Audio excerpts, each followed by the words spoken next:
నమస్తే, welcome to RP7 TV news. Karimnagar bar association ఎన్నికలలో మూడోసారి తనను కార్యవర్గ సభ్యునిగా ఎన్నుకున్నందుకు తోటి న్యాయవాదులకు ఇటీవల కరీంనగర్ బార్ అసోసియేషన్ కార్యవర్గ సభ్యునిగా ఎన్నికైన ప్రముఖ న్యాయవాది బెజ్జంకి శ్రీకాంత్ కృతజ్ఞతలు తెలిపారు. తన కార్యాలయంలో ఏర్పాటు చేసిన మీడియా సమావేశంలో మాట్లాడుతూ తన ఎన్నికకు సహకరించిన ప్రతి ఒక్కరికి ధన్యవాదాలు తెలిపారు.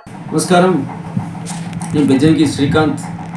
కరీంనగర్ బార్ అసోసియేషన్ ఎన్నికలలో కార్యవర్గ సభ్యుడిగా మూడోసారి అత్యధిక ఓట్లతో గెలిచి ఉన్నాను.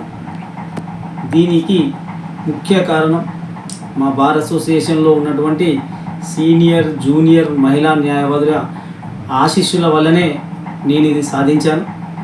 కాబట్టి అన్ని వేళలా ఎప్పుడూ కూడా వారు ఇచ్చినటువంటి ఈ పదవిని నేను వారి సేవ కోసం వినియోగిస్తానని నేను మనస్ఫూర్తిగా చెప్తున్నాను.